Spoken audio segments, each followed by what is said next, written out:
Hey everyone, it's Ben Hardy here, and in today's video we'll be reviewing the plug-in hybrid 2025 Volvo XC90. Before we get in this video, I want to give a huge shout out and thank you to the Volvo here in Salt Lake for giving me some time with this XC90. I'm going to include a link to their website in the description down below so you can check out what they have currently. If you have any questions or need any help, just ask for Mark.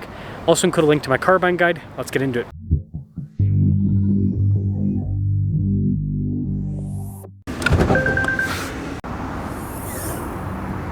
Powering this is a turbocharged 2-liter 4-cylinder that's paired to a hybrid system and an 8-speed automatic transmission. The MPGe rating is 58. The MPG rating without any hybrid assist whatsoever is 27 combined between city and highway driving. This has 33 miles of electric driving range, an 18.8 kilowatt hour battery pack, and then power outputs are 455 horsepower and 523 pound-feet of torque. Before we move forward with this review, I do want to mention if you want to see more videos just like this, then I recommend you subscribe because I post content every single day. So taking a look at the hood, it's got Volvo's signature design where it's just very flat there in the center, then it kind of falls off a little bit on either side. Very clean, but also really good looking. Got the Thor's hammer, daytime running lights / turn signal indicator, and then look at the coloration on the grille with this package. I think that's really sharp looking. And yeah, this silver paint, it pops. Now on the side here, our steering wheel setup is 275 by 40 by 21 in the front and over in the rear. And look at the wheels here. Really cool looking with the silver trim. We've got this nice body painted fender flare. This does have air suspension for those of you that are wondering on that. Some chrome trim here on the side. Same thing with the windows. And here's the side profile. And this leads us to the key fob. So this is actually the spare key fob. It's orange, which is very interesting, but you got your lock and unlock opening for the hatch, you know, all the normal stuff. Now popping into the rear, we've got a decent amount of storage space behind the third row, pretty typical of an SUV of this size. You can throw down the third row for even more space, which is cool. And I like how the cargo cover is put in here. As for the third row itself, again, just like most SUVs in this size category, you can fit adults back here in a pinch, and it's a nice place to be. You got vents in the rear, so you've got good airflow, but I would reserve it for kids for like longer trips because it is a little bit tighter with the space. Again, pretty typical in this segment. When you're all done, just press that button and then it'll lower the hatch. Really cool design here with the tail lights, and you can see all the badges here on the back. And look at the new badge for the plug-in hybrid T8. They've gone back to that designation, by the way. It also has the kick thing to open up the hatch, which is pretty fun. But there's the rear. Now taking a look at the door panel in the rear, we've got cargo cover built in from the factory, soft touch trim here, and then look at the trim down below. Speaker for the sound system, and then soft touch bottom section. Pretty fancy looking seats, by the way. Just trim all down the center. Pop in quickly.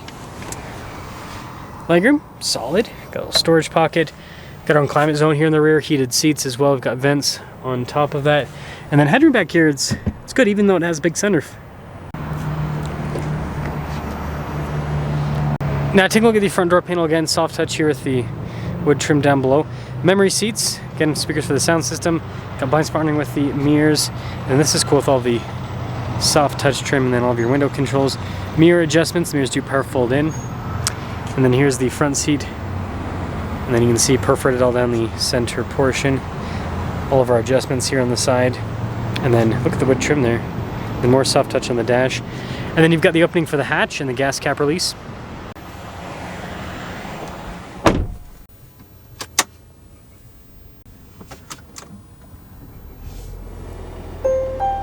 So taking a look at the steering wheel, we've got nice soft touch trim all around. I like the stitching in the center portion, it's pretty cool. And you can see you've got practical controls here on the front, including controls there for the center gauge cluster, traditional stocks on the back. And then here is that gauge cluster itself. It's fully digital, and if you press the pages button, it'll change what it shows. You can do a map view, and it's kind of warm, 118 degrees. I didn't realize it. But there's your gauge cluster. Now I do have a 360 camera system with this, so it's also pretty cool with the overall setup. And then if we actually, so I'm going to pop it into park so it pulls that away. We've got heated and ventilated seats. We have a heated steering wheel. We've got our dual zone climate controls, and then I had it on the settings tab here. Show you guys the driving stuff. So you got the different drive modes. Right now we're just in hybrid mode. And then if you go to the very bottom, you can also adjust things with the air suspension, which is pretty cool. You can turn the air suspension on or off. That is interesting. I've never seen that before with the car where you can just straight up turn it off. Nice trim on the dash, the whole setup there, and then again with the wood trim down below. And you'll notice that there's no handle here for the glove boxes because there's a button that you press to open. I mean, it's pretty fancy, right? More physical controls for like the radio and then defroster. Nice wood trim here. Crystal shifter, of course. Got your engine stop start, parking brake and auto hold, and then more storage. And in there too. Nice trim on the top. And then just have a regular mirror. And then we got this nice premium finish on the sun visors and then headliner too. Very fancy looking. And then you guys saw earlier with the big sunroof.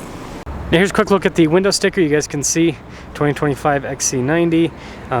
This one's an Ultra, so lots of equipment with it. It does have some options added to it as well, like the upgraded sound system. Anyways, wow, I think it's the most expensive Volvo I've ever reviewed. $90,605 is the total MSRP for this. Trying not to walk off the curb here. Let's drive it.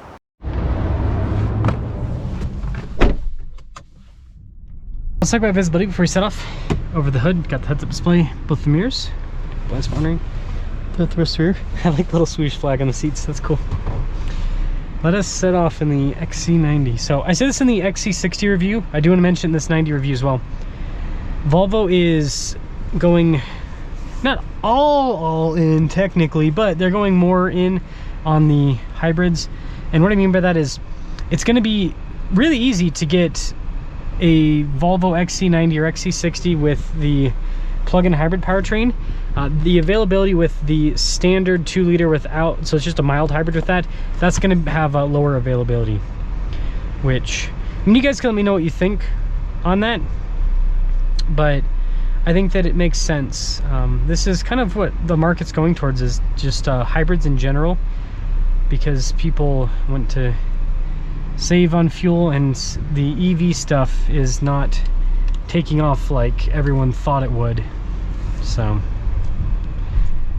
it's just the direction things are going, and depending on what happens at the end of this year, we might have a rollback on some of the EV mandates. We'll see what happens there. Smooth.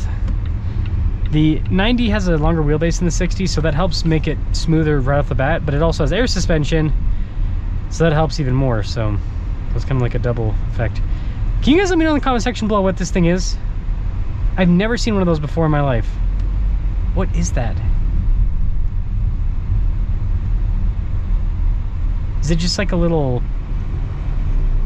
Yeah, I don't know. That's a weird looking car. It's not a car, but whatever that is. Yeah, let me know. I'm ignorant on it. But back to the Volvo. Super comfortable seats too. So that's another plus on this. And it's cool how easy it is to adjust everything with the seats. Yeah, look at all the seat controls. Massage too. Man, we are living the life here. Massaging seats, heated, cooled. I don't think it gets any better.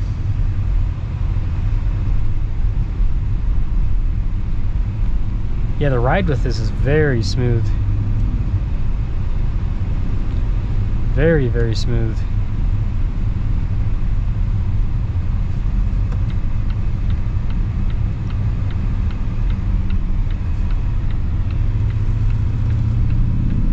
I love how the 90 drives. This is still my favorite Volvo. I like the looks of it, and then the drive too. I like the V90 as well, V90 Cross.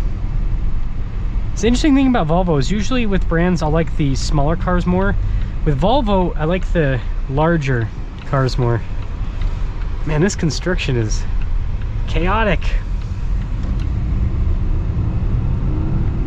Yeah, it's quick. It's got some power. It has got some power. The thing with plug-in hybrids is there is going to be a little bit of lag with communication between the two powertrains, but it's not bad. It's not bad. You get used to it pretty quickly. And the base engine, this is responsive enough that it's not a problem. So overall, the XC90, great 3-row luxury SUV. Yeah, the power is pretty fun. And Volvo's been doing the hybrids for longer than the competition, so they've had time to, you know, work stuff out, and they've had time to kind of refine things with the hybrid.